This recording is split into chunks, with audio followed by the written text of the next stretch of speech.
Space, the final frontier. Well, okay, not really. All right, take two. Here in the Mitten State, welcome to Code 47, bringing you all things Star Trek, spanning the quadrants, the best thing since the neutral zone.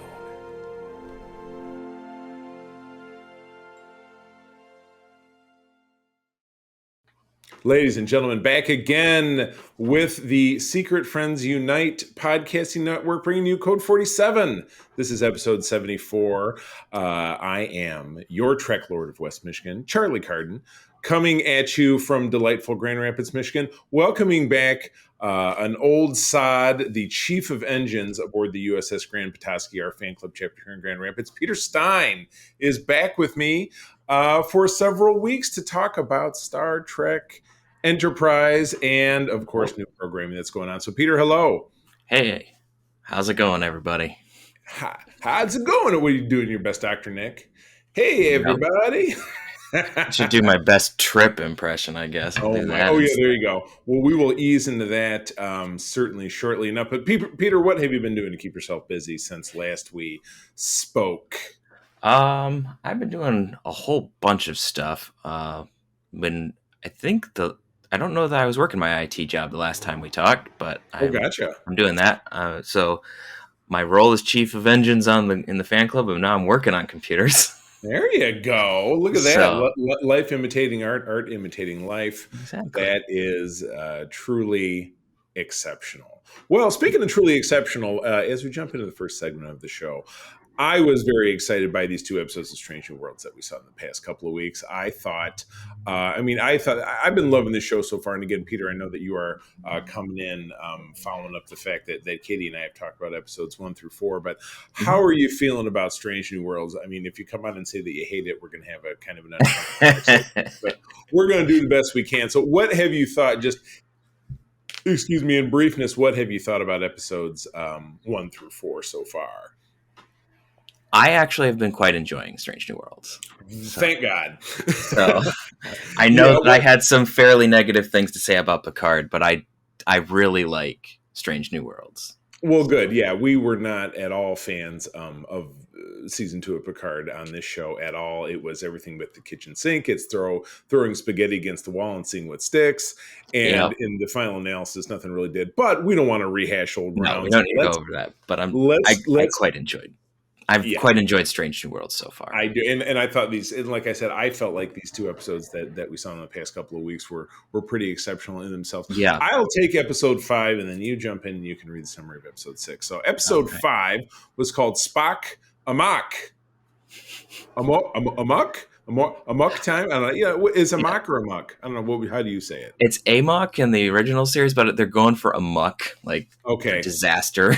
It was. I mean, the description of the episode, it's a comedy of manners when Spock has a personal visit in the middle of Spock and Captain Pike's crucial negotiations with an unusual alien species. So this was our first kind of dyed-in-the-wool stab at a comedic episode. So we've got, just kicking it off, we've got, a very typical, going to a starbase. We got some negotiations going on. The crew is on leave, and so we're getting a little bit of interplay with that as well. It really turns out that Spock is having a visit from his lady friend T'Pring. Now, again, you and I have talked TOS. I'm not the biggest fan in the world, but there were some things about Vulcan culture in general that were set up as pretty specific, like they mate once every 7 years, and I was always left with the impression that with the exception of that 7-year window, they pretty much were sexless. They didn't date, they didn't do anything at all. It was just every 7 years they've got the drive to mate. Now, I mean, there's exceptions like Sarek with Amanda. But, right. I mean, maybe this is kind of expanding that definition of, perhaps Ponfar is once every 7 years that they're truly mating as far as reproducing, but it doesn't necessarily mean that they don't engage in a romantic, that they don't have a sex life. I don't know.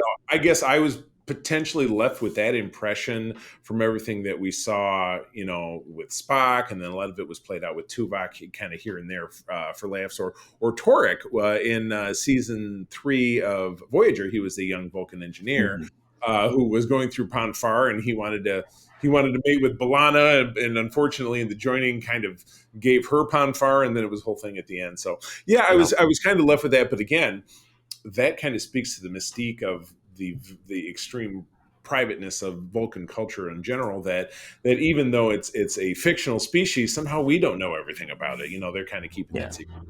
But anyway, yeah, that was they pulled a Freaky Friday out of this deal through a Ponfar between Spock and T'Pring, his intended.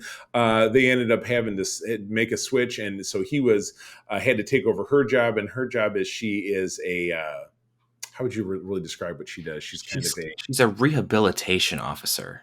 Right. So she had an important meeting at the same starbase. And this all takes place on. Was this the one that took place on Starbase 1, or was that this? They said it's Starbase 1. It looked to me like Jupiter Station.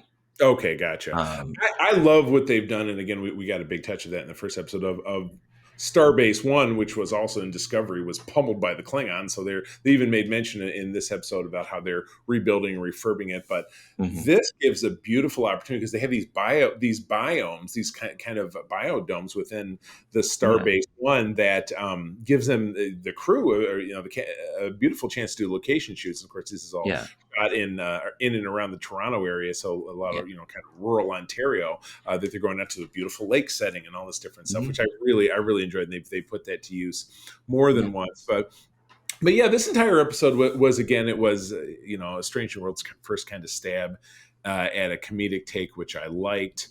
I really dug it. What were your thoughts? I generally liked it.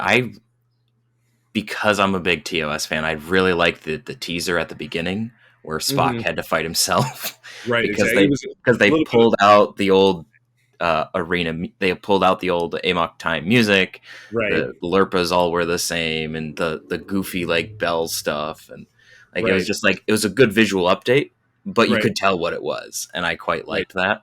I also really liked the aliens that they were trying to negotiate with, just to touch on something else. Yeah. Because you're sitting there going, what are these guys up to? Because first time you see them, they're arguing with the best of the Tellarites. Then they're being, reasonable with the humans. And then they're being logical with the Vulcans. And everyone's sitting there going I don't know what's going on. And then Pike ends up having to be sarcastic. And that's what right. Which is there a more defining trait of humanity than sarcasm? Oh my God, we could have already stumbled onto an early contender for the name of the episode. I'm going to have to scroll to the bottom, but no, please continue.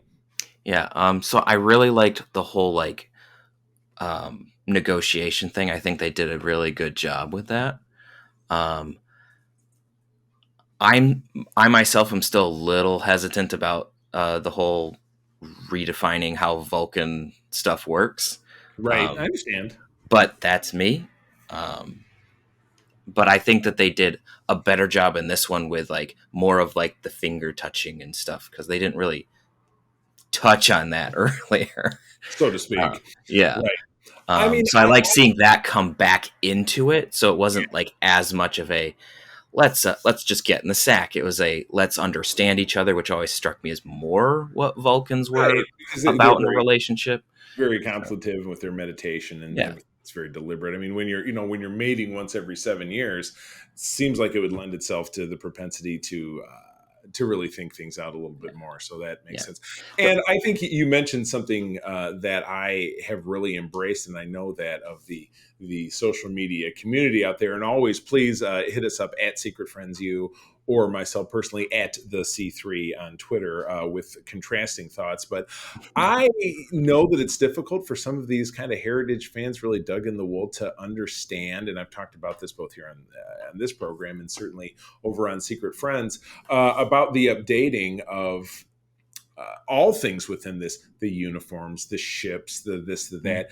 And then just to let your mind's eye imagine forward that that's what things continue to look like. Because again, modern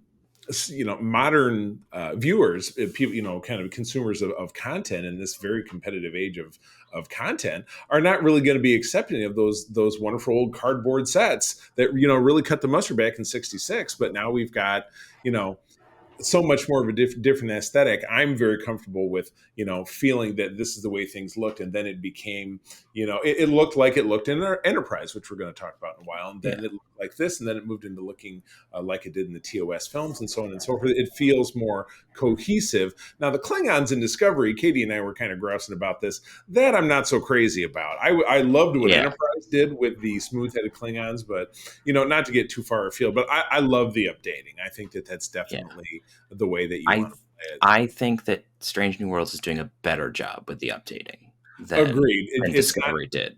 It's not going, and again, I'm not the world's biggest fan of Discovery, and I know Katie may be listening to this and is probably poking, needles in Charlie doll because she loves Discovery, and that's okay. I respect that. But again, I know she and I were in agreement that the first season of Discovery, which is where the Klingons were so heavily involved, was just totally, it was all over the place, and they were trying to, it was kind of too much too soon to whatever. But again, we're not trying to drill down too much on Discovery. No. Any final thoughts before we move on to episode 6?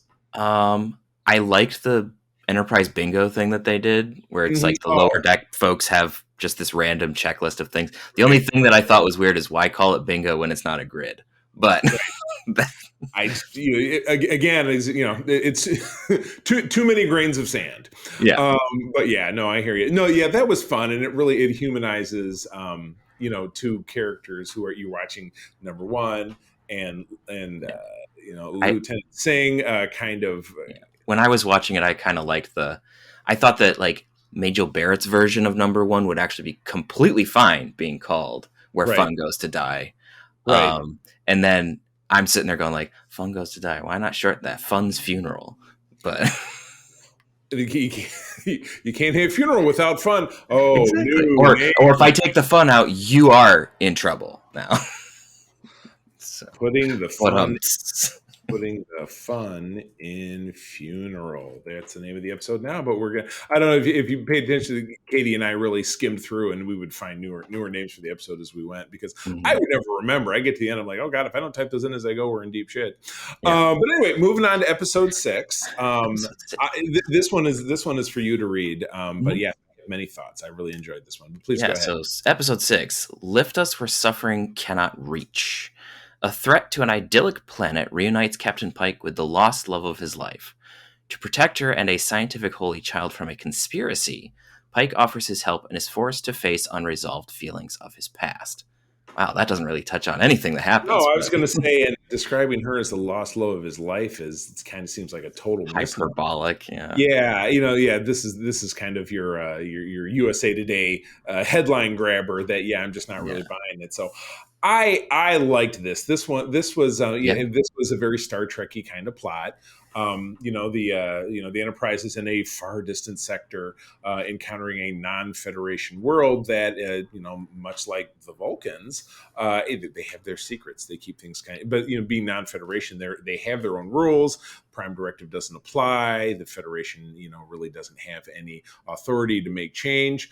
So what we find out is that, when they show up, they have to rescue this young child and his father and this government official who's somebody that Pike has had encounters with a decade earlier. There was I'm trying to remember. I really should have rewatched it again before we got on here. But did they? I don't know if they trysted back then or they had feelings they didn't act on or something like that. It's not entirely clear because I just watched it like an hour ago. Okay, gotcha. So but I mean, obviously that's the thread, throughout the thrill of danger. He rescues her or whatever it is, and then they end up hooking up, and she's like, "Stay here with me," blah blah blah. But what's ultimately found out is that the biological father, and this child is a wonder child. He's Wesley Crusher on steroids. He's smart. He knows everything. He's talking to M'Benga sideways, and he's interacts with M'Benga's poor daughter who is stored in the transport buffer. But when she's out there playing a game or whatever it is, and it's very cute and endearing. But what we come to find out, this biological father is trying to facilitate an escape for himself and the child, because the child has an anointing ceremony coming up. You're not seeing my air quotes if you're not watching us on YouTube. That's all kind of wrapped in mystery, because the crew here is they're like, oh, he's like Queen Amidala. He's a young leader, blah, blah, blah. He's going to get up there and Yeah, be he's a figurehead, kind of yeah, like a exactly. spiritual leader, you know. But unfortunately, what it is that when they have a child of his nature, what they really do is he's the living battery. They plug him in and use his life force to maintain the structural integrity of their planet. So he sacrifices his life for that. And that's super sad. It's something, and thank God, they didn't play it out like, and here's the kid dying, because you saw, they unplugged, they took the previous recipient, and it was a kid under a cloth, and Pike pulls it back, and it's a desiccated skeleton, and ooh, that's a little unpleasant. But again, it wasn't graphic or anything like that. They at least didn't dwell on it. It was pretty gnarly, but they didn't dwell on it. Exactly, and certainly, dead children in any culture or climate is not something anybody wants to see or talk about. But regardless, this would be one of those, I'm going to sweep in, Starfleet would sweep in and save the day, and they don't. I mean, they without the authority, the ceremony moves forward, they plug the kid in, and the episode is all well and done. He says, could we rescue him? He says, no, we can't unplug him because it's too late and it would kill him anyway. So, at the end, it's still the girl is like, well, I want you to stay with me. And he was just so abhorrent at what he saw and this completely un-Starfleet kind of thing. This usury, it was, he's a living computer. And I turned to April and I said, well, a decade later, the Enterprise can come back. Kirk is in command, and he'll just talk the computer to death. He did it like 5 or 6 times. It's one of the things he does. He bangs every chick that comes along, and he talks computers to death. Those are like the 2, action items at the top of his resume. Well, that's our Zap Brannigan view of him. The talking computer bit, he sure does. The sleeping with, actually, not so much. Yes, exactly. Oh my goodness. So I thought this was a great episode. I liked it for its, its Trekness, but I liked it that they didn't give us the, sitcom ending at the end where it's like, we're going to save the day. And blah, blah, blah. At the end of it, sometimes you just can't. And that's really, where this landed. I really like that. I did appreciate that they actually pulled like a TNG ending where TOS had a few of these, but TNG did this more, where it's like, well, that went sideways, and we can't do anything about it. Damn it! Well, it was it's like Riker and on the episode The Outcast, because he fell in love with the Janai. They were the genderless species, but every once in a while, one of our people was born with gender, and she said I was born female, so she fell in love. They started a romance, and she was caught and sent to correction. And again, I don't want to get too deep into that because that's a highly controversial topic for any time. But in the end of it, she was, they got to her, they converted her, and in the end, Riker had to walk away. What else was he going to do? Because again, it was the same thing. It was a non-Federation world. Doesn't apply to Federation rules, and it comes back to respecting other cultures, even if you're seeing what we might consider to be a grave injustice. It was kind of the same thing when Worf broke his back in the episode Ethics. They couldn't figure out how ritualistic suicide was the only thing he would contemplate, because those are his societal norms. And we humans are like, but that's not what we would do, because that's not, he could, do this thing and that thing. And Picard says, you or I could live with an injury like this. Worf can't, and the same thing, the same thing with the Janai, the same thing, obviously, with this planet. This is what they do, and we don't have a right to judge it. This is what makes their society function in a literal or figurative sense. And they didn't quite come down as hard on that in this one, I don't think, because they did have the government leader, like, she was covering it up for sure. But there was a point where she was like, nah, this is bad, but we don't have a way around it. Right. Because she did say, like, we tried to find another way. We've tried a lot of different ways to try to power the system, and we just haven't been able to find anything. So, like, they are trying, but as they keep hinting throughout the episode, their technology is so far beyond the Federation that the Federation can't really help them to solve that issue. Right. And as you said, they don't really want them to, because it's their own secret thing. Right. Exactly. Couch in their own secrets. So anyhow, God, I'm loving this series. I can't remember at any time in Trek when we've had something that's been this strong out the gate. And again, Strange New Worlds has quite the pedigree. It's spun off of an unaired pilot. it's a sequel to a prequel because it was a heavy function of season 2 of Discovery. So it's spun off from that, but still a prequel of TOS. So again, it has all of these. I think it has all of these factors like a stew working for it that is really cooked together to create something that has been lacking from New Trek as a whole. Because again, Picard has had his moments, Discovery's had its moments. Lower Decks is something totally different, which I've had a variety of different feelings about. You and I were just talking this morning when Strange New Worlds comes to an end, which is just going to be in a few weeks from now.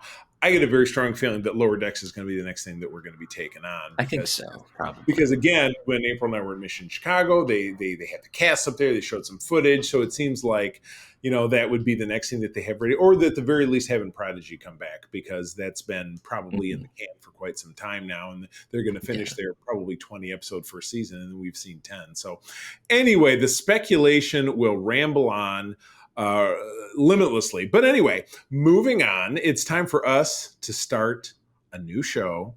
And we're going to start a new show this time with a song sung by Peter. Go ahead. It's been a long road getting from there to here.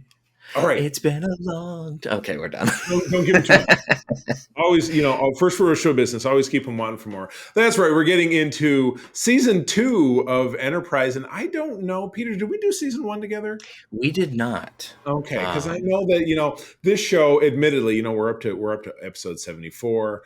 I've had a variety of second chair co-hosts. I've been the person who's been on. They haven't done one of these without me because it's my show. But I've my original intention when I started this show with Alex, who's my original co-host, was to basically touch every episode of Star Trek at some point between now and the time that we aren't doing the show anymore, which hopefully will be never. I mean, I'm sure we'll never run out of material, but I hope so. But yeah, I did season 1 of Enterprise with somebody else. I would have to go back through my archives and look and see because it's not coming to my memory. But regardless, so we're into Enterprise now. This was the first. They did. Season 1 was a full season. That was season 1 was 01. Season 1 of Voyager, I think, was shorter. Right, and with DS9, because they both started in January of their respective years. They started where the start. I remember where this started in September 01. So this was September of 02. And it's picking up with the cliffhanger. So we're going to talk about the first 7 episodes, and I will take the first one. So the cliffhanger, Shockwave, Part 2.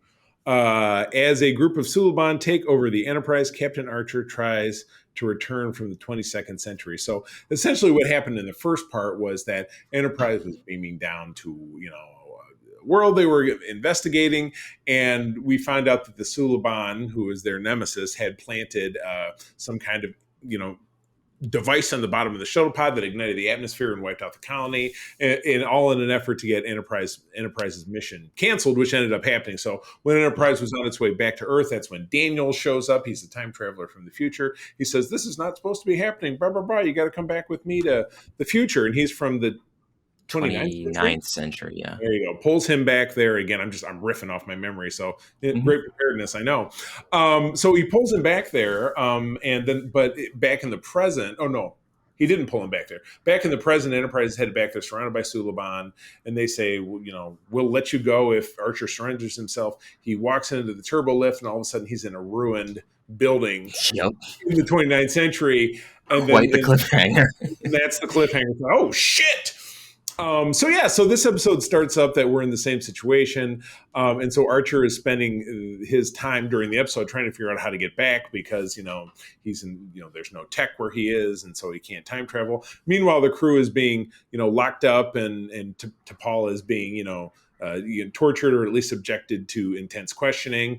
But, in the final analysis, the crew manages to exonerate themselves, and then they do kind of the old convenient space trial at the end, which they said we were set up.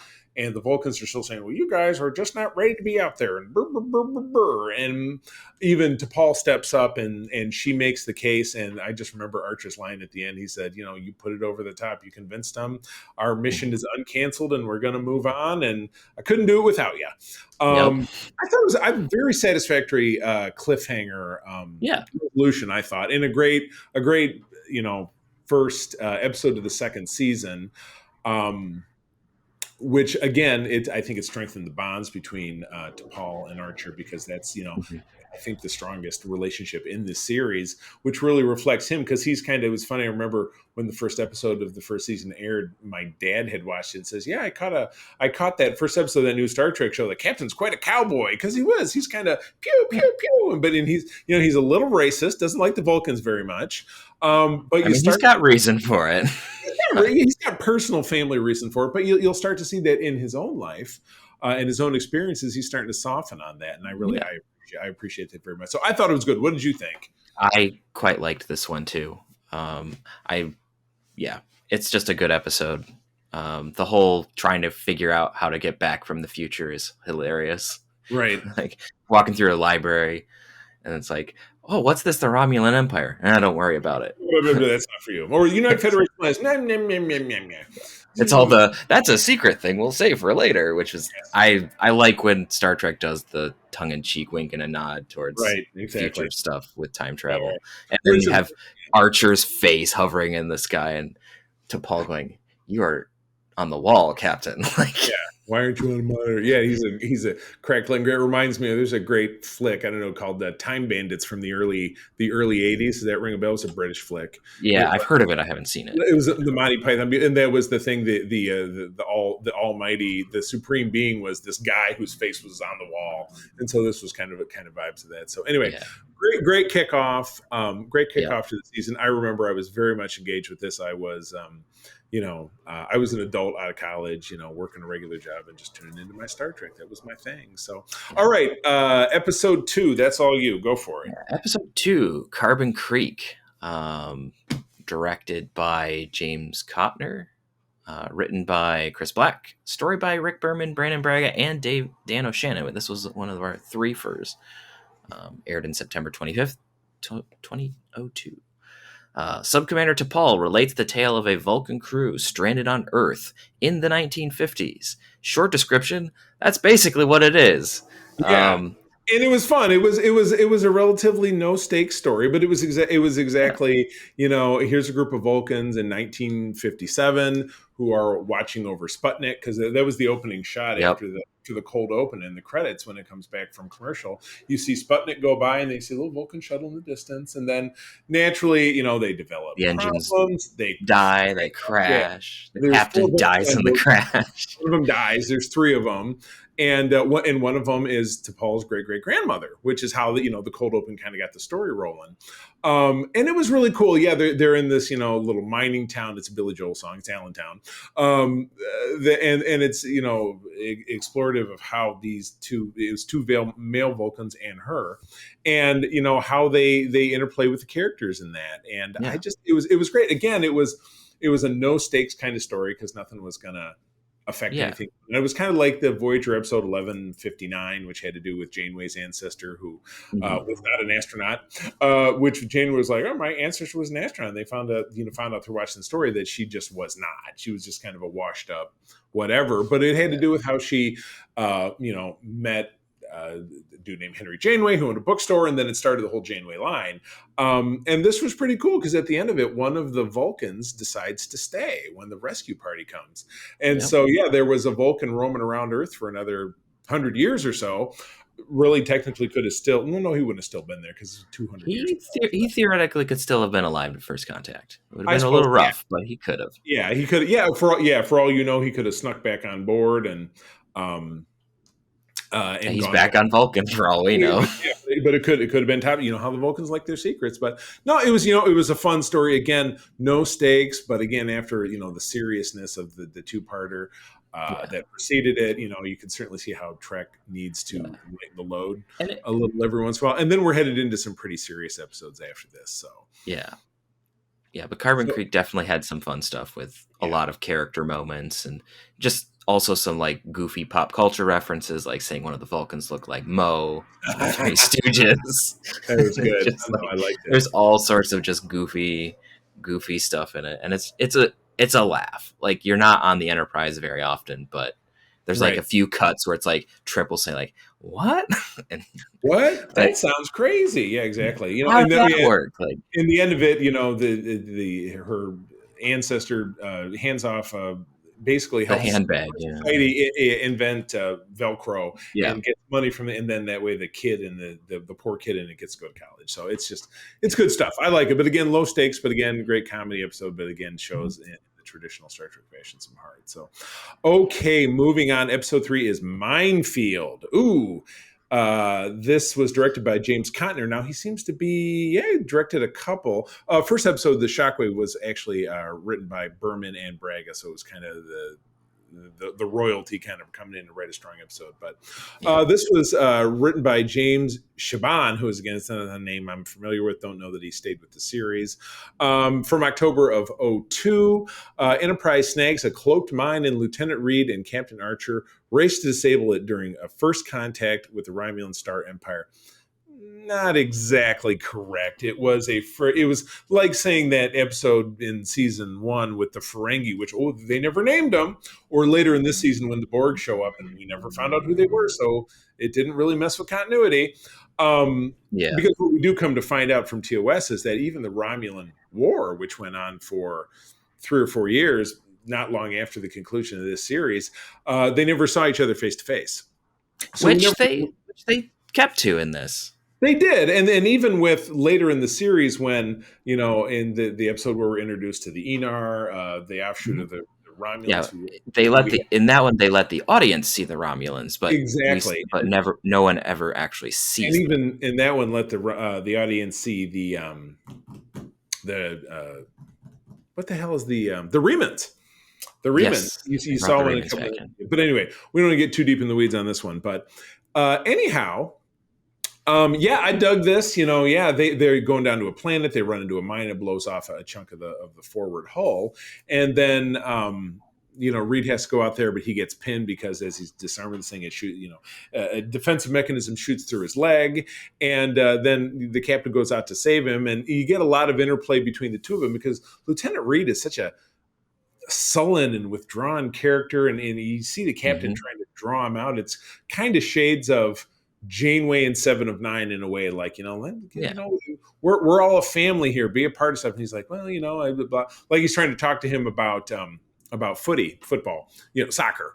And Reed's like, well, I don't really follow sports, sir. And he's like, oh, what the hell am I going to talk to him about? It's just, he's trying to find some kind of common ground. Reed keeps like shutting everything down. I'm like, I don't do that. I don't do that. With the breakfast in the captain's mess, which actually plays into, the next episode as well, with a different crew member. But obviously at the end of it, he's able to save Lieutenant Reed through, they detach the hull plating, and then they have shuttle bay doors, and it saves the explosion, and they manage to limp off, and it leads us into the next episode. So it's a two-parter.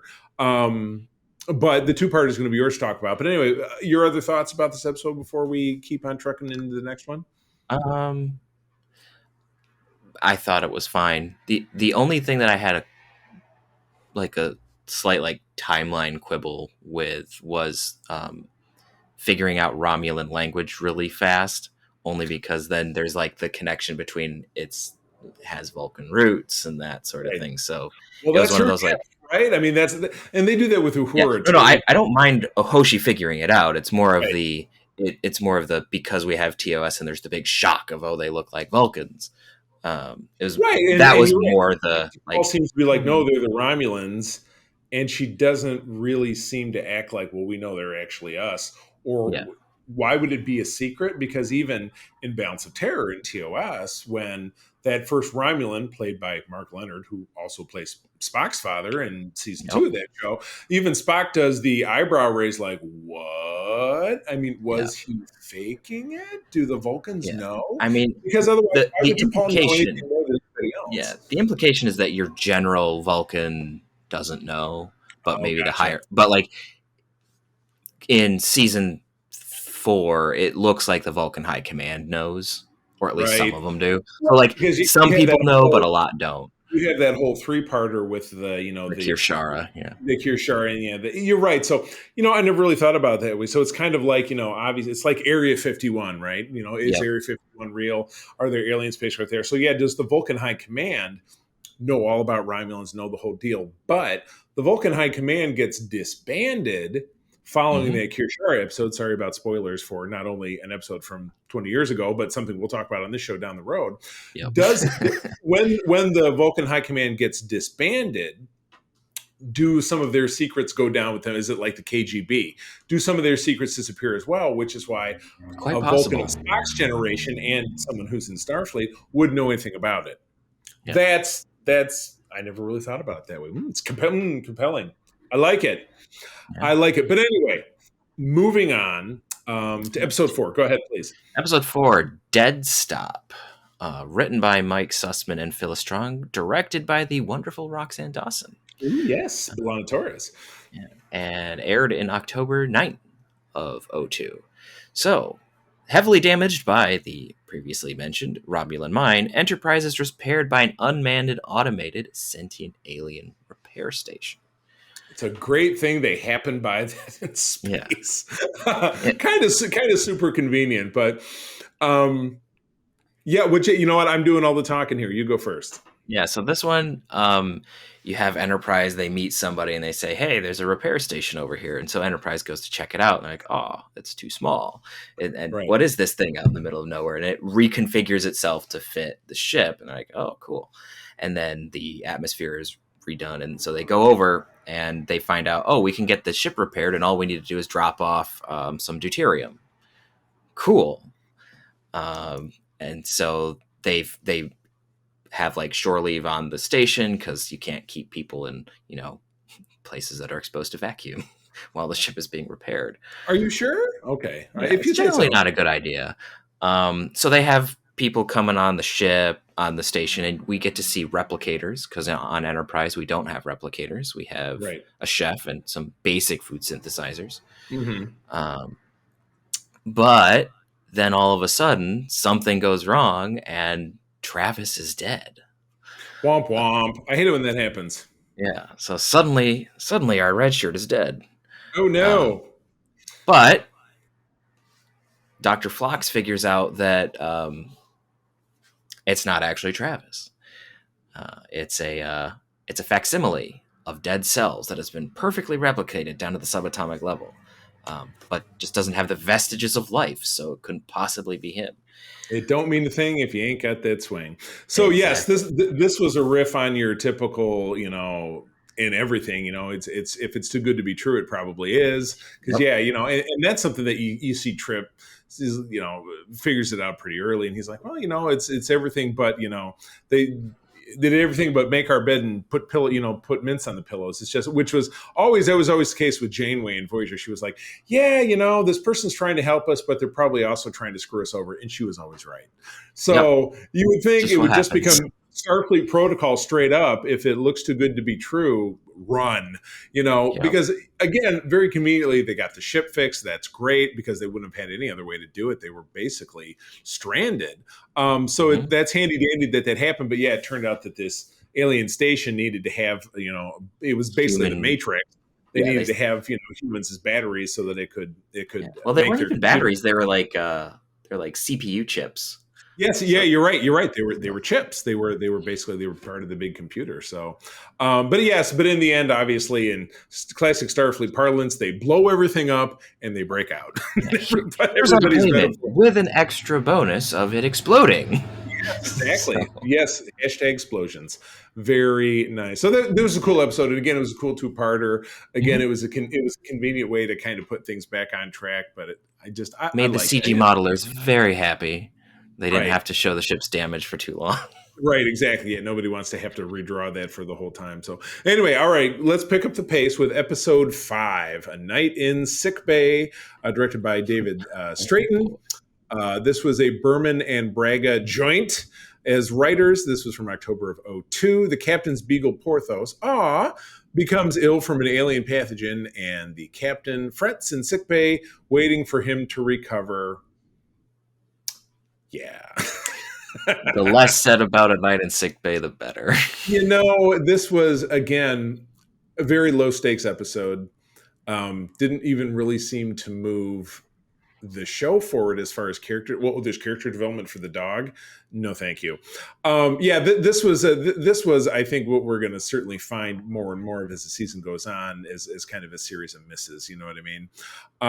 This one was just a dud. I mean, I love the dog. I love my dog. You can tell that the captain really loves his dog, but it's just not very started. And then they encounter the alien species that they have. Phlox figures out a way to heal him, but in the meantime, the captain has to go shirtless with a chainsaw to do a thing to appease the aliens, and it's just super weird. We're all set. We're all set. It's a very strange episode. Like, it's not like, it's not Sub Rosa bad, but it's boring. Right. I know. I got you. Although we do get to see a lot of Phlox being weird, and I enjoy seeing Phlox being weird. So there's that. It's a very unique portion of the series too, because you never really end up with another alien in the series that's really quite that alien until you get to Saru in Discovery. So early shades of that, but I bless this next episode because it has given me a new title to our episode. But I'm going to let you read it, and then without scrolling down, I will tell you what I decided. Go ahead. All right. Number 6 is all you. Number 6, Marauders, directed by Mark Vejar, or Vejar, however he pronounces his name.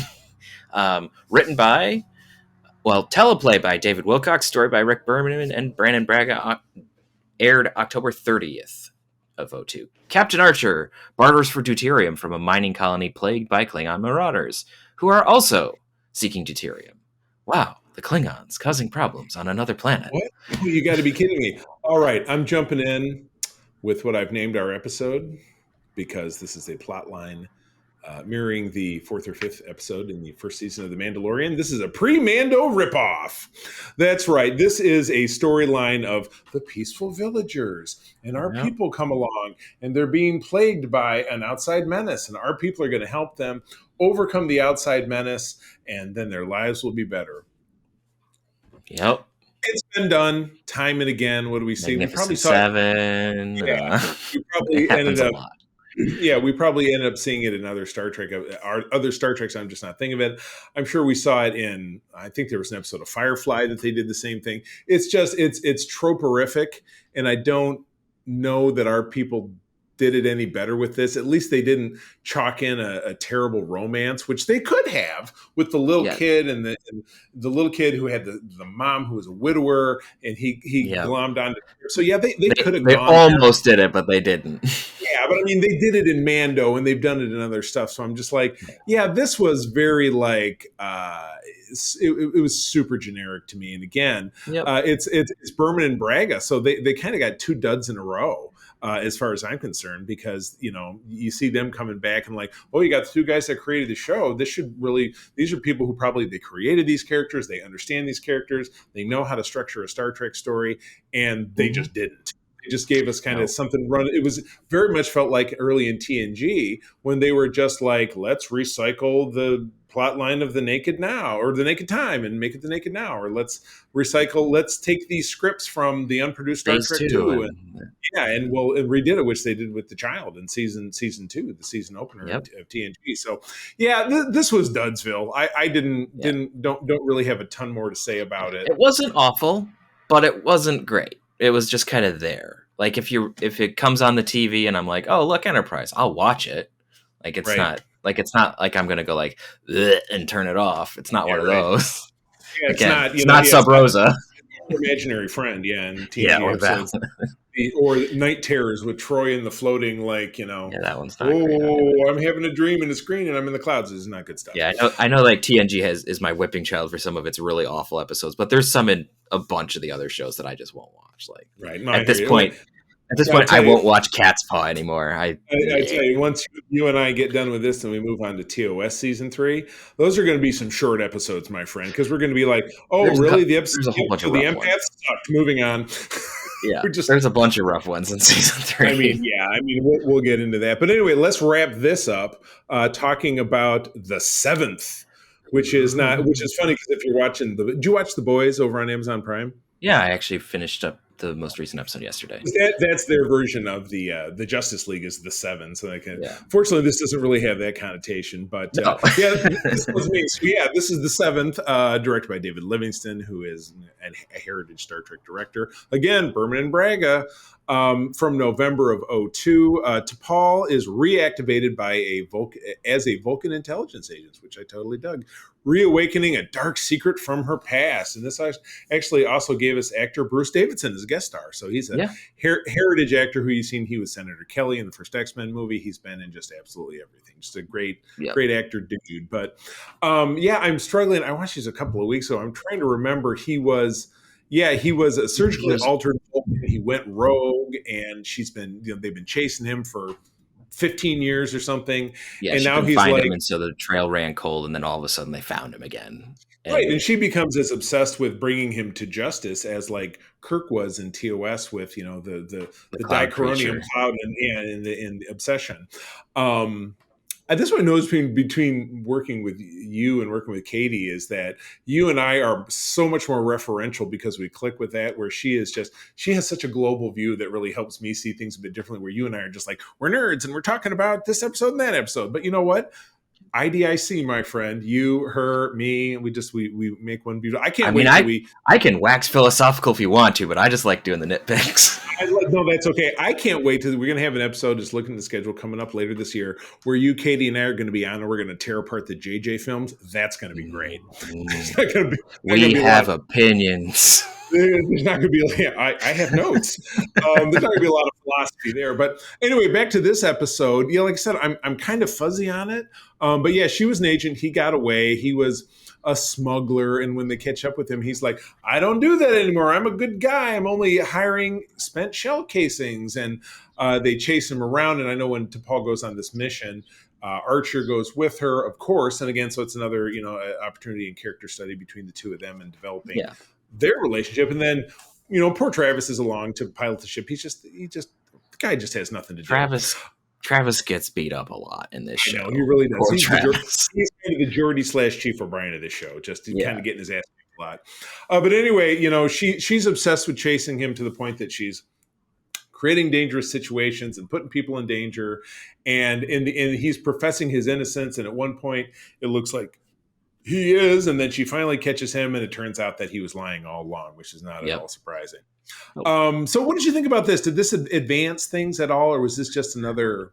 I think what this episode actually did was it helped. It really helped Archer and T'Pol with their character dynamic, because it finally let T'Pol have something that she was